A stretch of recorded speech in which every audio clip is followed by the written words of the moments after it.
The following program is paid for by Absolute Mortgage, a division of Pinnacle Capital Mortgage Corporation. Absolute Mortgage Company, NMLS number 81395 and Washington CL number 81395 is an equal opportunity housing lender. Tina Mitchell, MLO number 145420, is a licensed loan originator with Absolute Mortgage. Visit AbsoluteLoans.com or call 888-90-HOMES for cost information. You're listening to The Money Hour with your host, Tina Mitchell.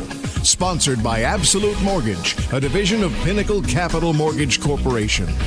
Now, in the studio, local mortgage and finance expert, Tina Mitchell. Well, welcome to the Money Hour on 1150 AM KKNW, the Saturday, June 28th show. I'm your host and mortgage expert, Tina Mitchell. Thank you for taking time to talk money. I bring into studio each week the best of the best experts in our local market on everything when it comes to your money. I'm here to help you in today's economy maximize your money and minimize your expenses, overall leaving everybody a lot more happy. And if you're hearing my show at a different time or day, you're listening to a rebroadcast, but I'm here to answer any questions or connect you with any of the guests that I have in studio today. Please pick up the phone, give our show a call at 1-855-400-1150. Again, that's 1-855-400-1150 or online at themoneyhour.com. And my lineup in studio today, Janice Hammond with Sunrise Financial Services, regular contributor to the show, and has helped a lot of my listeners in the past with their financial planning and advising on where to be putting their money and how to maximize their investments. And today, a little bit different topic. We're going to actually have a conversation. I'm going to have a conversation with Janice in regards to the minimum wage increase and kind of what her thoughts are on that. So I'm excited about her segment. Second guest in studio, Jeff Dickinson with RE/MAX on the Lake Real Estate Contingencies.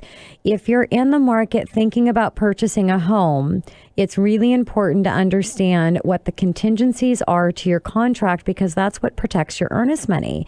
And if you're looking at selling a property, it's really important that you know what those contingencies are as well, because you want to protect the investment and the good faith that buyer has made on your property, which is through those contingencies.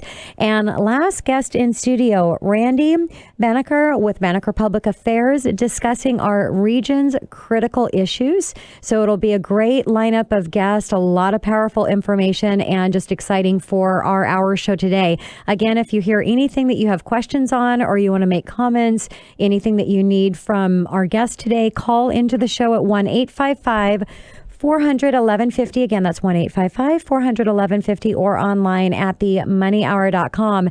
And let's go ahead and start out with the show with a little money chat. Money.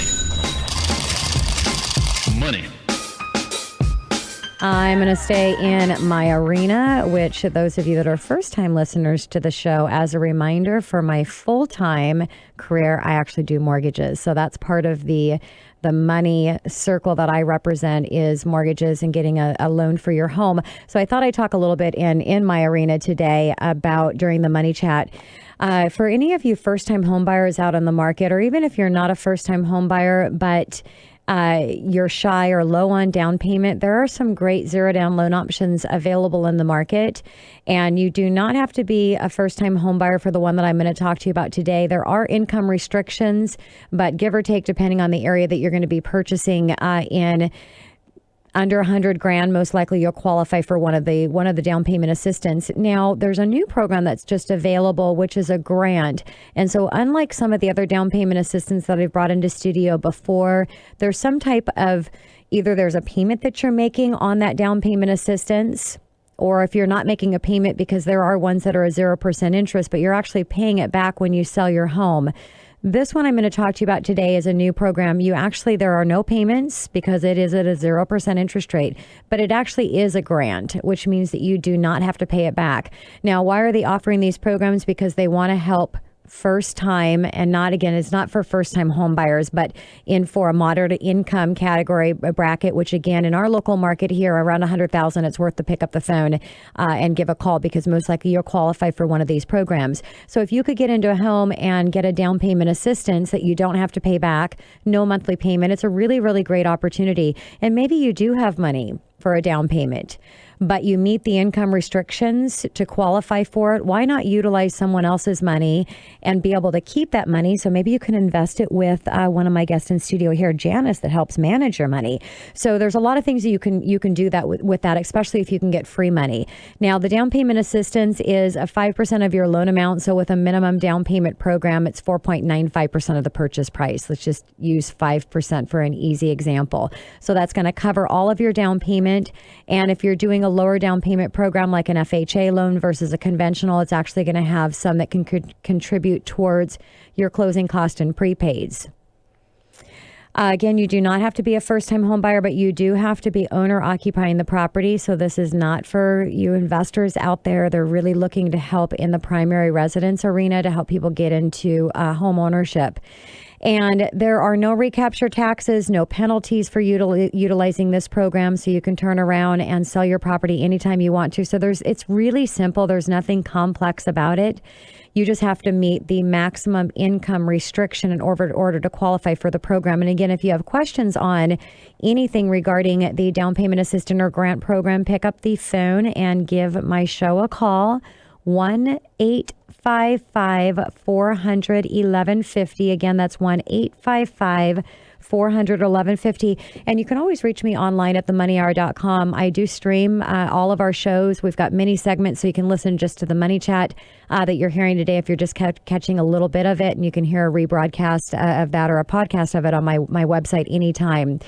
Now, on the income limitations, the maximum income restrictions, if you are purchasing with a spouse or a partner and your combined income is more than the maximum income allowed to qualify for the grant for down payment to purchase your home, if one of your incomes can be utilized and qualify for the program just using that one income, and you don't need both incomes, you can leave the other person off of the loan, the spouse or a partner, and their income will not be included in the maximum income because it's not a household income requirements. It's an income based on how many people are actually on the loan, and that's what they're using. So it's a really creative option there.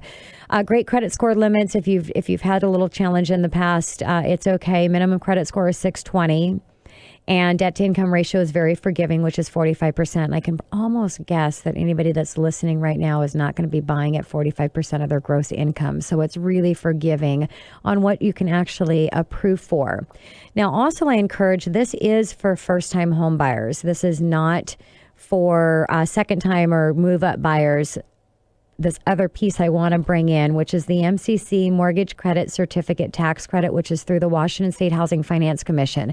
So again, you do have to be a first-time home buyer to qualify for this. These are two separate benefits. So your down payment grant is off on its own. Your MCC or your tax credit is off on its own. You can combine them together if you qualify for both, or you can use either or if for some reason you don't qualify for both of them.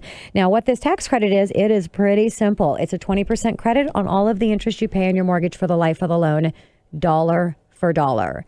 Take a look at your amortization schedule and see what you're paying in interest and take 20% of that. Dollar for dollar, that gets credited back to you. It's not a deduction, meaning like your deduction of home ownership, which is great as well. You get that in addition, but that's actually a percentage of. This is a dollar for dollar credit. So 20% of the interest, it just comes right back to you. And you can actually amend your W-4 with your employer so you can see this benefit on a regular basis. And that way it really helps in your payment and being able to manage that payment. On let's just use a $300,000 loan for an example, $10,500 in the first year for interest. I'm just using it at 3.5% interest rate, which actually interest rates are closer to 4.5%, but I don't have my calculator and I just wrote this down, so we're going to go with it. 20% of that is $2,100. So you divide that by 12, it's $175 a month. So on a $300,000 loan, you're going to get at least $175 a month savings with a 20% tax credit. So the Washington State Housing Finance Commission is going to provide a certificate. You're going to include that in your tax returns, and it just says that you're special because you're a first-time home buyer and you meet the income restrictions. In King County, Snohomish and King County, the maximum income restriction for a family of three, a child would count as three. So mom, dad, child, that would be a family of three, is $97,000. And if you're two, so you don't have any babies yet, just mom, soon to be mom and dad, maybe. That's $90,000. So a lot of you might meet that maximum income restriction that is required. Now, on the MCC tax credit, it is actually not a loan program. It goes in conjunction. Same with the down payment assistance. It's not a loan program. It's a grant that goes in conjunction with your standard loan. So you can use it with FHA financing, VA financing, USDA, conventional. So all of your finance options out there available. You can tag with it the grant and the tax credit. There are purchase price limitations depending on the market that you're buying in, but you can give me a call, give the show a call, and ask any more detailed questions that you might have on that. And coming up next on the Money Hour, the minimum wage increase. What does this mean for you? I'm excited to hear what Janice has to think about it. She is my financial planner representing the show and a lot of my listeners here on the Money Hour. And I'm going to have her up next. Again, Janice Hammond with Sunrise Financial Services right here on 1150 AM KKNW after the short break. Hi, I'm Max Unger, center with the Seattle Seahawks. Did you know that during summer vacation, many Washington State kids often go hungry? We have to tackle this problem now. So join me and the dairy farmers of Washington to spread the word about Summer Meals for Kids program. Schools, communities, and organizations will be providing free, nutritious meals to children 18 and younger. There's no registration and no IDs required. Again, all the meals are absolutely free. To find the site nearest you, visit parenthelp123.org and let's tackle youth hunger together. Thank you. Mortgage fraud has been rampant since 2007. Many folks don't know they have legal rights. Find out if your mortgage loan has wrongdoings and fraud. Magnum Law Group will do a free audit of your loan documents. Facing foreclosure? Need to stop a foreclosure sale? Magnum Law Group can help. We have experts with valuable knowledge and we get results. Have you decided to short sale your property instead of a foreclosure? Magnum Law Group has the experience to negotiate better and faster for you.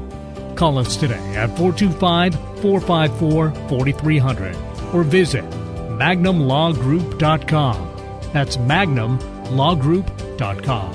Hi, this is Deborah with Magnum Law Group. Please contact us at 425-454-4300. You can visit our website at www.magnumlawgroup.com or call us at 425-454-4300. This is the Money Hour with your host, Tina Mitchell, on Alternative Talk, AM 1150. Now, back to the show with local mortgage and finance expert, Tina Mitchell. Welcome back to the Money Hour with your host and mortgage expert, Tina Mitchell, right here on 1150 AM KKNW, the Saturday, June 28th show. Each week, I share expert advice and inside knowledge on how today's events in our local economy affect your money. And if you're hearing my show at a different time or day, you're listening to a rebroadcast, but you can always call into the show at 1-855-400-1150. Again, that's 1-855-400-1150 or online at themoneyhour.com. And you might want to pick up the phone and call my first guest, Janice Hammond. So if you do, again, keep that number and I can directly connect you with Janice.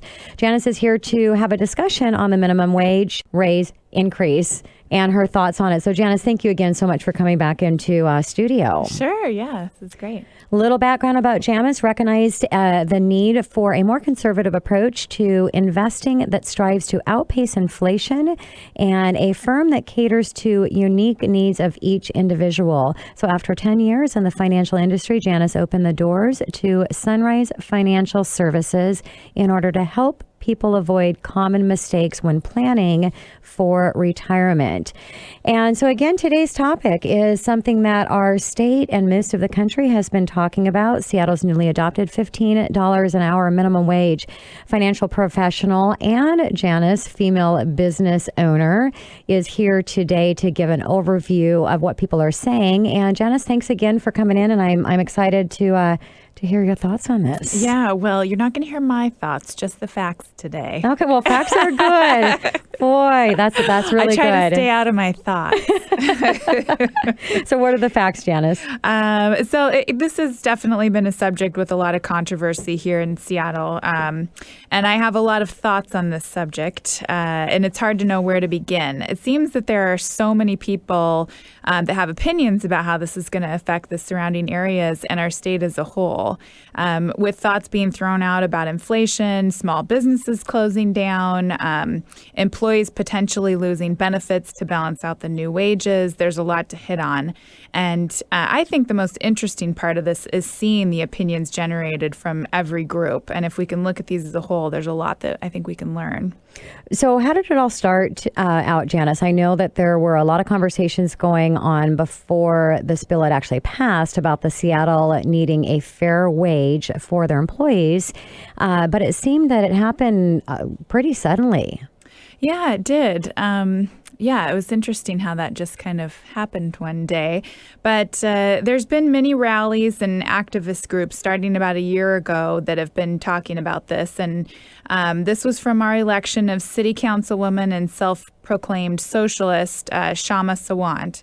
She was elected last fall based on her platform of a $15 an hour minimum wage. And Ed Murray, the mayor, was also in full support of the change. He had stated in his debates during the fall elections that if he was elected, he would help to get this passed.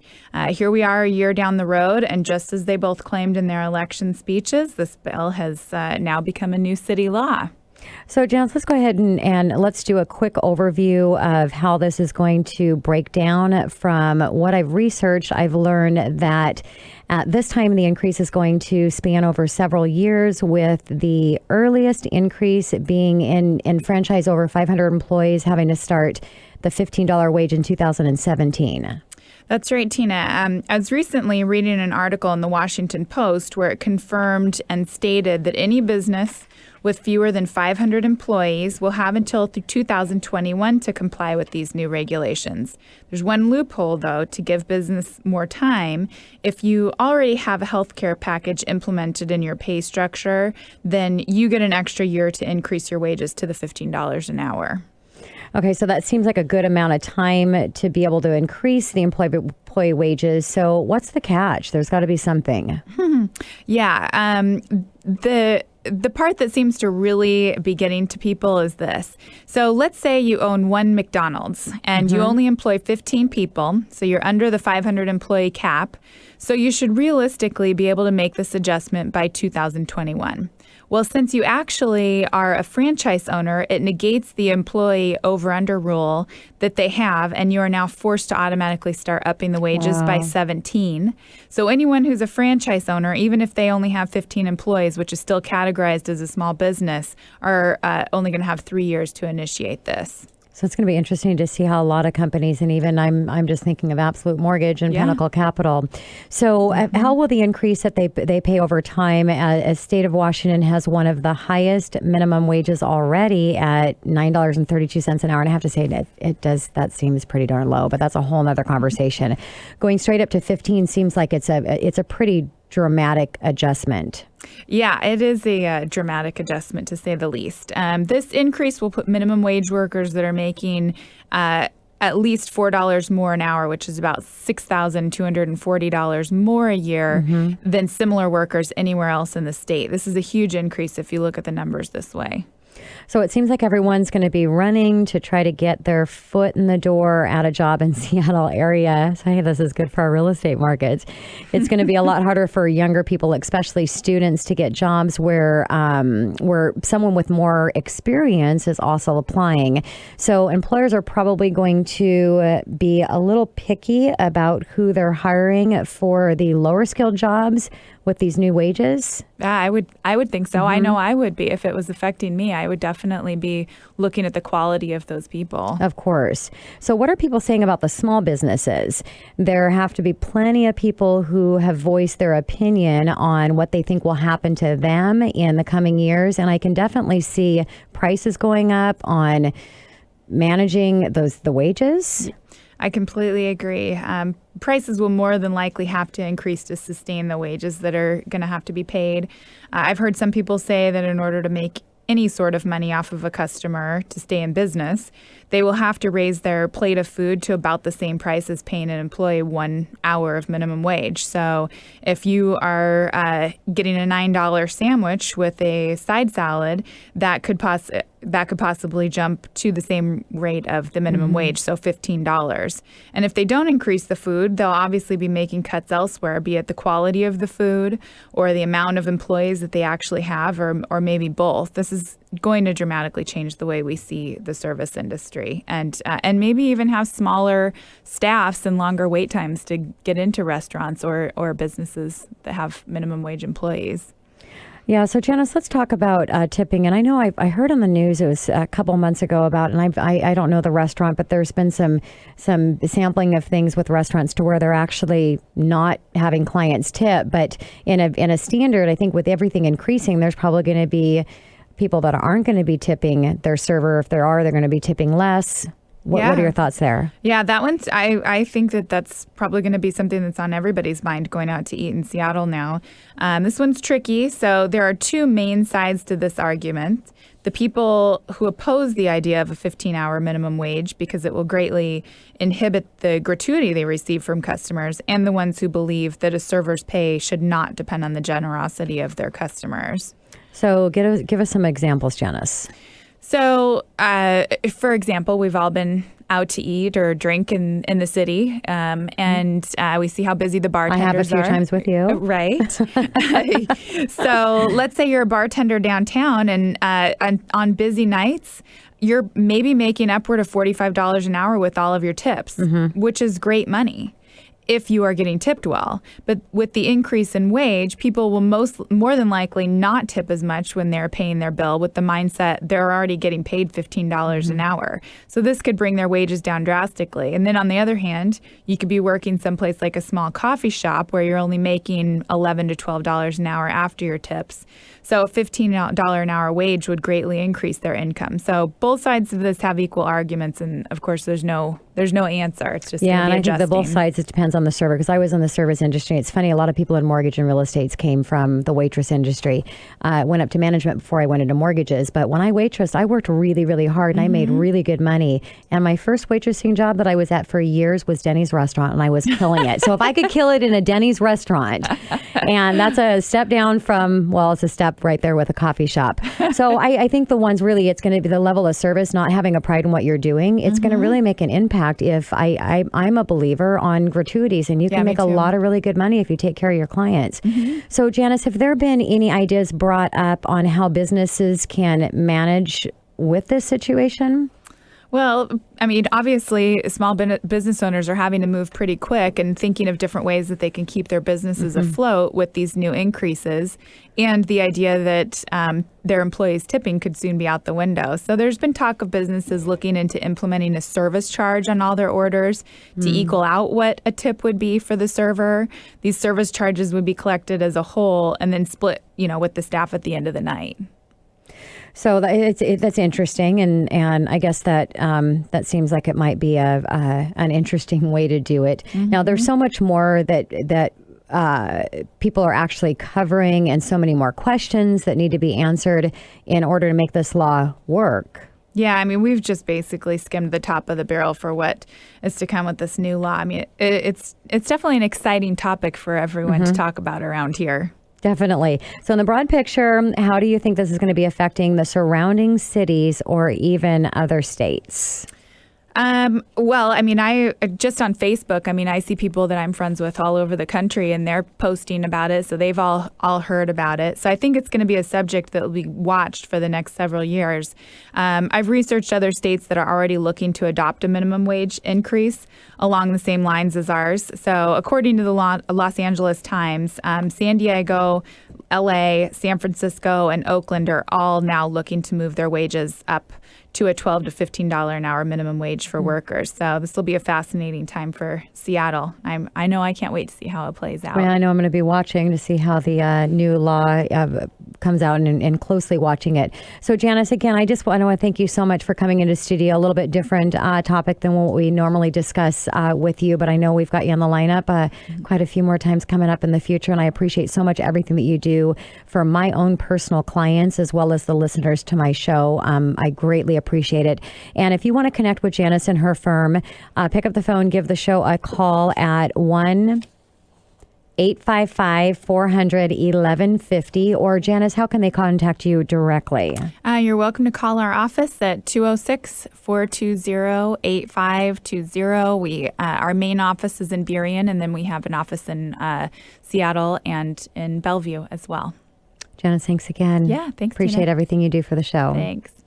And coming up next, we're going to talk about real estate contingencies, which is important because they protect your earnest money. And as a seller, they're important because it's a way for you to keep the buyer's earnest money.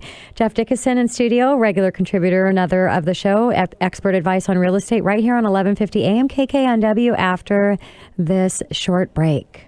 Securities offered through First Heartland Capital Incorporated, member FINRA SIPC. Advisory services offered through First Heartland Consultants. First Heartland Capital Incorporated and Sunrise Financial Services are not affiliated companies. Mortgage fraud has been rampant since 2007. Many folks don't know they have legal rights. Find out if your mortgage loan has wrongdoings and fraud. Magnum Law Group will do a free audit of your loan documents. Facing foreclosure? Need to stop a foreclosure sale? Magnum Law Group can help. We have experts with valuable knowledge, and we get results. Have you decided to short sale your property instead of a foreclosure? Magnum Law Group has the experience to negotiate better and faster for you. Call us today at 425-454-4300 or visit magnumlawgroup.com.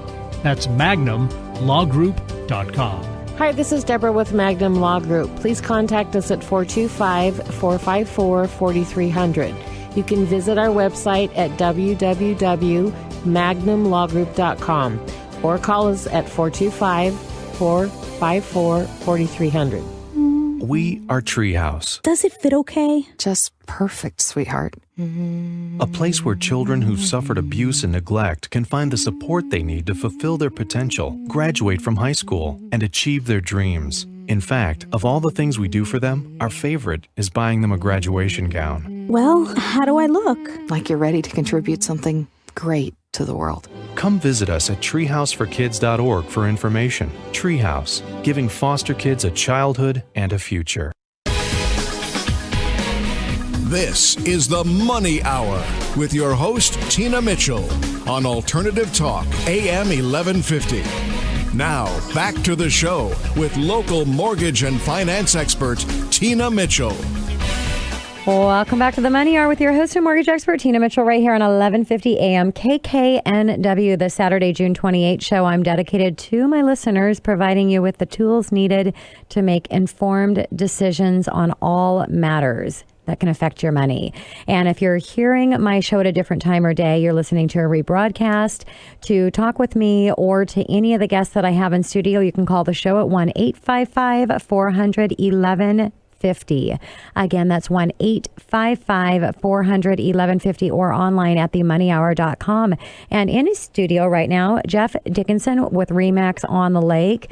We're having a conversation about real estate contingencies, which are an important part of the contract and understanding how to protect your earnest money. And Jeff, thank you again for coming into studio. Always excited to be here. It's been a little while. Been a little while since I've had you in. It has. So a little background about Jeff. Over the years, Jeff has been involved in the development of apartments, office building, residential condominiums, and self-storage facilities. His real estate practice includes extensive buyer and seller representation of residential properties throughout the Puget Sound region. Jeff is also the founder and director of RE/MAX Home Advantage Program, one of the most successful real estate teams. The primary focus is corporate employee representation with over 90 corporate clients, including Boeing, UW, King County, City of Seattle, and Harborview Medical Center. So quite a list of companies there, Jeff. And again, just an industry leader. And that's why I like to have you come in and share your expertise in studio. So we're talking about contingencies, Jeff. When purchasing a property with your purchase and sale agreement signed between the buyer and seller, there are contingencies in the contract that specifies the contract will cease to exist upon occurrences of these certain events. So can you talk about how this protects the buyer and how it protects the seller? Definitely, Tina. It's interesting. As I started in real estate 32 years ago, and when I started, it was a one-page document that was all seller-oriented, so buyer beware. Over the past 15, 20 years or so, the documents have totally gone the other way to being buyer-oriented. So there are a number of contingencies that protect the buyer in the purchase and sale agreement. Some of the most notable ones, certainly the home inspection contingency, which is protecting the buyer typically 1 to 10 days after purchase or after what we call mutual acceptance. You've got a 3-day Form 17 seller disclosure, which allows a rescission if the buyer sees something in that document. You've got the finance addendum, which often protects the buyer for the first 30 days of purchase. You've got a lead-based paint addendum that protects for 3 days. So there's a number of different contingencies that could be employed if the buyer wanted to get out of the contract. Now, on the seller's side, again, the documents are pretty buyer-oriented. So the seller only has a couple of them in there that they can employ. One is on the home finance. They could push the buyer to clear their home finance contingency quicker just by being on top of things and making sure that the buyer's lender is providing all the information and things are moving forward nicely. The other one would be in the case of a home sale contingency, there's a bump clause, so typically 1 day. So if there's a buyer out there that the sale is contingent upon them selling their home, which we see very infrequently these days, very common 32 years ago, that another buyer comes along and offers to close in 30 days, they could bump the other buyer from that. Yeah, and 32 years ago, just probably referencing just because it was a different market than it is right now. It's just you have to have the best and the least amount of contingencies moving forward to get your offer looked at. But just on that note, if you can't seem to get an offer accepted, there's always options for bridging that gap there temporary. So call the show and I'll let you know on that. And so just really quickly on I know that there's things that are getting added as well to contingencies like the appraisal and making some adjustments there. Right. There's contingencies that are getting waived, and so there's a lot of creative things that have to be done in this market. But just understanding what those contingencies are, what you need to do to protect your earnest money, and knowing in some situations you've got to release some of those in order to get your offer accepted. So Jeff, let's talk about the earnest money. The earnest money is a good faith deposit from the buyer, and it's a check that they're going to be writing out. Used to be 1 to 3%. 3% was really, really high, 1% being the average. And now it's closer. 3% is kind of a minimum or an expected amount right now. Is that correct, Jeff? Well, I'm still seeing a lot of 1% out there. But, I think, what I advise my clients that, if they're going to be putting 20% down on a purchase, and it's a $300,000 home, 1% of course is $3,000, but I would put $5,000 or $10,000 to show more seriousness.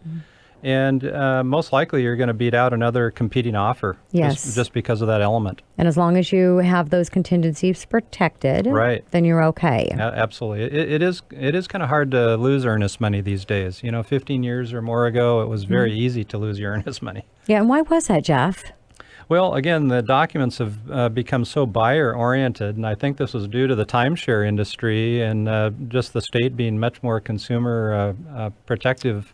Makes total sense. Now, it is hard to lose it as long as you have the right representation. And I mean, and you conduct your business with obviously such a high level of expertise, but unfortunately there's a lot of representation out there that is not watching the time clocks. They're not doing things that they need to. They're giving advice, and it might not be the best advice or really educating on how they're advising their clients when it comes to the earnest money. So you do have to be careful to make sure that you have the right representation to make sure you're getting that protected. Is that correct, Jeff? Yeah, I'm a big professor of that, Tina.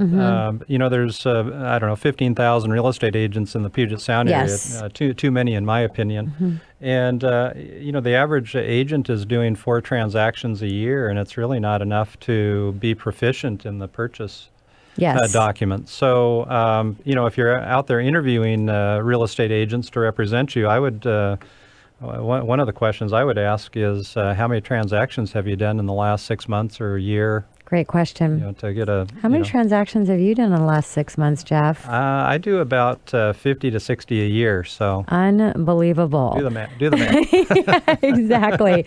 Now, so there are a few standard contingencies with a traditional real estate contract, and let's start out with the first contingency, which is the home inspection. And you mentioned that a little bit more on that, Jeff.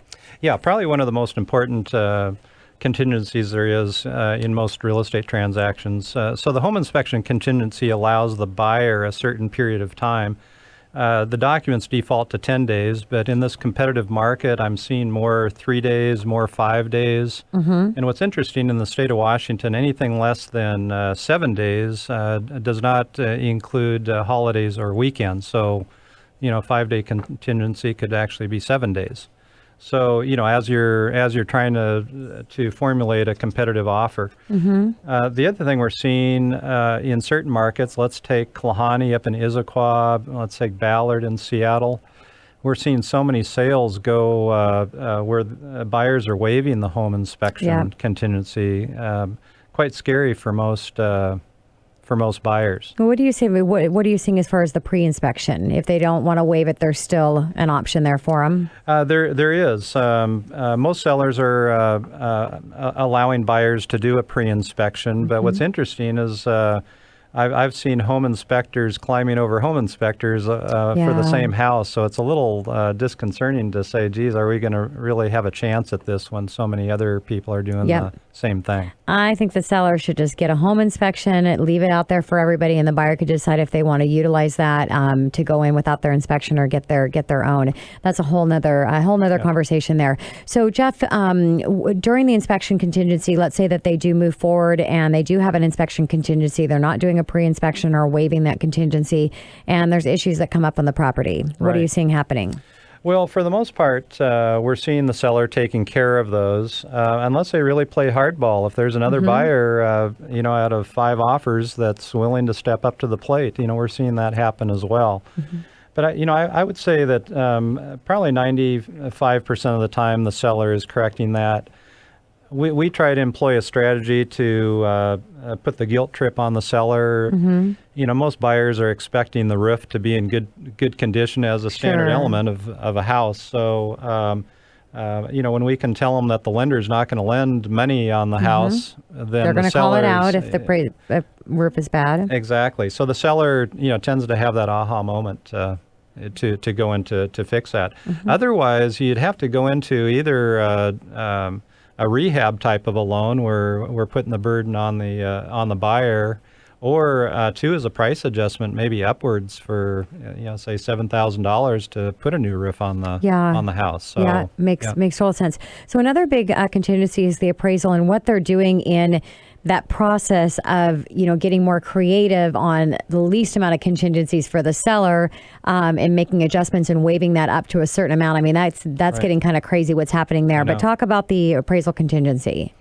Well, that's another good protection for the buyers. So in the rare occurrence, I don't see it happen very often that the appraisal comes in and let's say it's $5,000 lower than what was offered.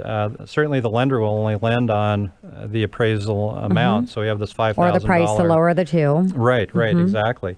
So again, I'm going to say 95% of the time the seller is acquiescing and making that adjustment so that the sale can go forward. The other 5% is either challenging the appraisal, coming up with new comps. I would say that's happening. I'd say that's happening the most in this situation. Or the final one is the buyer. If they really want it, they've got to come up and bring another $5,000 to the table. So what are you thinking with this craziness with the appraisal? And I've seen this on a few. Let's just let's use a $500,000 home, $500,000 home. They know it's going to get bid up, and it was listed low anyways to get these crazy multiple offers. So ultimately, it's probably going to go for $600,000. Right. The reality, but it is a reality, and it is happening in these prime areas. But so that they're putting in there that if the appraisal comes in low, they'll pay anything over and above a certain amount. So maybe they're willing to go all the way up to $550. Right. So if the appraisal only comes at $500, they'll pay that after other $50,000. What are you seeing with that, and what's your advice there, Jeff? Well, I'm finding myself with some of my clients winning a lot of offers just being in second position because it gets bid up so high. Nice. They go away. That is awesome. So I thought That's really great. I haven't heard anyone say that. It makes total sense. Yeah, so I am seeing a little bit of a pattern that way, but no, it's just absolutely crazy out there that it just gets into this crazy frenzy with these. And what a great thing that you just said, Jeff, though, because so don't give up, make those offers, because if something happens at the end in that situation, these sellers are pretty darn stressed out and they want to get this thing completed. So get all your ducks in a row, and who knows, you may be that backup offer when something falls apart. Yeah. Backup offers are big these days. Yeah, no kidding. So Jeff, we're running out of time. I want to give you a sec just to give your last advice here on contingencies before I take it to break. Yeah, I think the main thing is really sit down with your real estate agent and look at the tools you have in front of you when making an offer in a competitive market. A heartfelt letter from you, the buyer, goes a long, long ways in today's market. I'm going to say we probably see 2 out of 100 purchase offers that have a letter. So good strategy there. Well, Jeff, thank you so much again for coming into the studio. Excited to have you back, and keep doing up all the good work that you're doing with our buyers and sellers here in the local market, and all that you're doing with our companies, especially with the people coming in and into the area here in our beautiful, amazing Seattle. Perfect. Thank you so much, Tina. Okay, we'll talk to you soon. Thank you. Coming up next on the Money Hour, what critical issues are going on in our region and how they're going to possibly affect you. Randy Bannecker with Banecker Public Affairs right here on 1150 AM KKNW after this short break. Mortgage fraud has been rampant since 2007.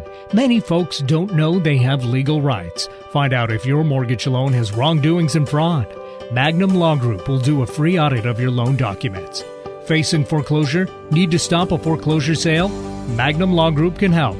We have experts with valuable knowledge, and we get results. Have you decided to short sale your property instead of a foreclosure? Magnum Law Group has the experience to negotiate better and faster for you. Call us today at 425-454-4300 or visit magnumlawgroup.com. That's magnumlawgroup.com. Hi, this is Deborah with Magnum Law Group. Please contact us at 425-454-4300. You can visit our website at www.magnumlawgroup.com or call us at 425-454-4300. This is the Money Hour with your host, Tina Mitchell, on Alternative Talk, AM 1150. Now, back to the show with local mortgage and finance expert, Tina Mitchell. Welcome back to the Money Hour with your host and mortgage expert, Tina Mitchell, right here on 1150 AM KKNW, the Saturday, June 28th show. I build a network of elite industry professionals every week, sharing their knowledge and expertise with my listeners. And if you're listening to my show at a different time or day, you're listening to a rebroadcast, you can call into the show at 1-855-400-1150. Again, 1-855-400-1150 or online at themoneyhour.com to discuss anything regarding money or to talk with any of the guests that I've had in studio here today. And in studio right now, Randy Bannecker with Banecker Public Affairs. Randy, first time in studio for my show. I appreciate you coming in. Thank you. Happy to be here. And a little bit about the background of Randy. He's president of Banecker Public Affairs. Randy has been engaged in our region's critical issues for more than 20 years. He has extensive experience advocating complex, highly visible and controversial land use and public policy initiatives. Randy is a leader in the region's business community and has a strong record of community service, which includes co-chair policy committee of the Greater Seattle Chamber of Commerce, president, Villa Academy Board and Trustees, past chair, Bellevue Chapter of Commerce, and past president, Seattle City Club. And again, Randy, just excited to have you here and discuss what's happening. So let's go ahead and start out with how many people are expected to move into our region? Well, the Puget Sound region is going to grow by a lot over the next many years. By 2040, we're going to add half again as many people as we have now. That's about 1.7 million new people. And for King County, that means about 600,000 new residents. Wow. Almost 500,000 new jobs. Unbelievable. So aren't the rising house prices a sign of the market has recovered? And are you saying that's a good thing? Well, it's a good thing. What is a little concerning is the rapid increase in housing costs, and that coupled with the folks that are coming into the region really raises a red flag about our housing supply. We're seeing bidding wars for even modest homes in the region where, a simple townhouse in Ballard might draw 10 offers, and then it goes for $100,000 over the asking price. What that means is that there are a lot of people, for those, that one family that got the house, 9 didn't. And what happens next to them? And that's what our region needs to think about is, do we have an adequate supply of housing relative to the demand? So some people say that we should stop growth by added prohibitions on building. Right. We're seeing, you start to see some pushback on growth when we go through these periods of increased growth and lots of cranes that we see around the region now. And the trouble with trying to curtail growth is that we do live in a free country. People have mobility. They're free to move, and we kind of like that idea. But also that it's a really bad idea if you care about economic vitality, if you care about preserving your future career options, your options for your kids. You want your kids to be able to have a job in the community they grow up in. And so that kind of underscores our need to think about ensuring that there is a level of housing affordability for every income. Makes total sense. So Randy, with too much growth, don't we just face gridlock? We don't have to. We've come a long way in getting creative about different types of housing. And what I mean by that is that as you go through life, when you're a college student or you're fresh out of college, the type of housing that you want is different than when you start to settle down, when you get married, and maybe when you have a family. And we've, as a region, our design codes have begun to allow things like accessory dwelling units, mother-in-law apartments, detached accessory dwelling units where you can create a studio apartment over a garage. Those things add up to a lot in the aggregate, and they offer affordability. They offer some transitional housing for folks. That's one piece of the puzzle, is that creativity, using more with the land base that we have as opposed to sprawling all over the region. The other thing that you can look to is some areas in our region that have made a commitment to considerable increases in housing supply. Overlake Village in Redmond is projected to grow by accommodate 5,700 housing units over time the next several years. South Lake Union is going to have 12,000 housing units. Wow. The Bell-Red Corridor, 5,000 units there. And then in Issaquah, they've got a central Issaquah plan that will bring in 5,700 housing units. That's really exciting. So what about successful urban developments throughout the region as a way to solve this problem? So they're great ideas. And what we have to do is be thoughtful and be patient, because the market isn't going to enable a Bell-Red Corridor or a South Lake Union plunk down anywhere in the county or anywhere in the central Puget Sound region.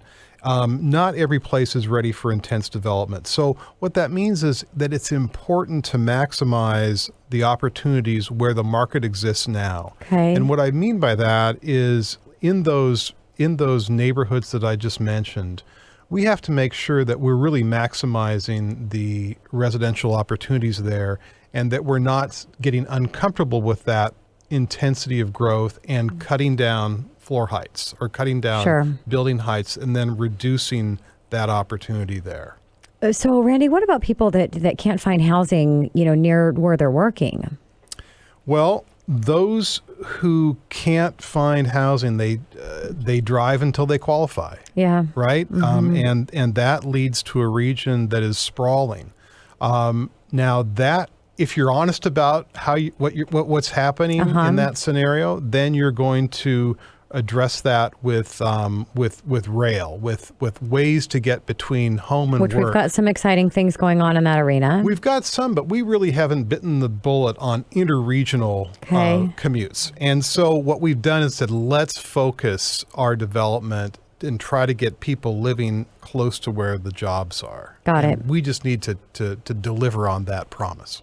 So, Randy, when you're out there talking to the realtor experts, what do they see happening? Well, I have the fortune to do a lot of work with the Association of Realtors, and they're very interested in creating these vibrant, desirable communities, places where people want to live and work, where there's economic opportunity and housing affordability. And really what that means is, again, ensuring that there are a range of housing choices that fits every budget, so that we don't have communities where only the wealthy can live and only those who qualify for subsidized housing can live, and the middle class is sent packing to on those long haul commutes.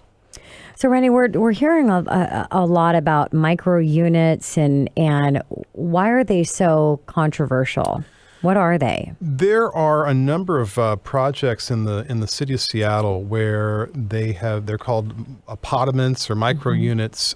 They are essentially single room occupancies that are developed around a common kitchen. So you may have 6 to 12 units. Sounds kind of fun if you're young. It does if you're a young college student or something. It does. And, Not if you're 46 like me, but... Well, but it's and married. That doesn't sound fun. They're also seeing a lot of empty nesters. Look at these products. So they'll have a house in the islands, and then they'll have a house, they'll have one of these apartments in town where they can be close to their grandkids or whatever. That would be kind of fun. But there's been a lot of neighborhood pushback because typically these projects have not mandated parking. And so there's a lot of concern about parking, a lot of concern about just congestion and added people on the streets and not an adequate input for the public to comment on these projects. And I'm not saying whether they're good or bad, but I'm saying that they are creative and we ought to figure out a way to make them work because they offer affordability and they offer density in neighborhoods where that works and where that's a great idea. A lot of the neighborhoods in Seattle, definitely. Capitol Hill is ground zero for this sort of a product. And it's a great example because it has transit. It's very walkable. And the more people that are out on the streets and filling up the cafes and the restaurants, the more you have a sense of safety and security. And it becomes a snowball effect where you have a really fun place to be. Yeah, it makes a lot of sense. So why can't we see policymakers, elected officials fix the housing supply problem? Well, a pro-growth position is a great thing for the region, but it can be a really tough thing on a political career because there's a lot of opposition to growth. And so they need political cover. They need your listeners to help support them in those discussions and to recognize that the success of our region is really about accommodating jobs and housing in a way that preserves options for us and for our kids. Yeah, definitely. So how effective are the programs like incentive zoning for producing housing that's affordable? So there are a lot of subsidy programs out there that try to make housing affordable for those who are falling below median income. And there are a lot of good ideas. The challenge is that it's really difficult to deliver that product in a way that's adequate to meet demand. And the trick is to do those sorts of programs in a way that doesn't have the effect of increasing the price of the market rate housing. Effectively taxing the market rate housing to enable the affordable housing. But in doing so, do you risk again shutting out the middle class? Yeah, I know there's a lot of things to think about and to find out that place that's going to work. And so supply is a really good place to begin that discussion. Well, and I talked in Money Chat about the tax credit available for first-time homebuyers, the grant programs. They don't have to pay the money back, but it's the challenge is if you're getting any of the areas where you have these multiple offer situations, even just a standard FHA buyer they're having a hard time getting a home in any of these demand areas because they're just choosing the stronger offer over it, which is hard to see. Well, Tina, you would know the math better than I, but just on my numbers, if you look at the King County median priced home, it seems like the median income is about 35% short of what it takes to buy that median priced home. Yes. Doesn't mean it can't happen. Sure. Median means half above, half below, and you can find something. But if we could drive that number down to where the median income can afford the median price home, then we have a market that has a lot more balance to it than it does now. Figure that one out, Randy. That would be awesome. There you go. Well, Randy, thank you so much for coming into the studio. It was a great conversation with you. Had a lot of fun, and I appreciate your time. Many thanks. Okay. And that's it. This is your host and mortgage expert, Tina Mitchell, signing off for the day. Had a great time this what day are we? It's Saturday. We still have tomorrow coming, don't we? Maybe it's a rebroadcast and you're listening to Sunday. But anyways, excited for the rest of the weekend. And I appreciate all of my listeners out there. And I hope that you're having an awesome weekend just as I am. And again, thank you to all my guests in studio for coming in. It was a great show.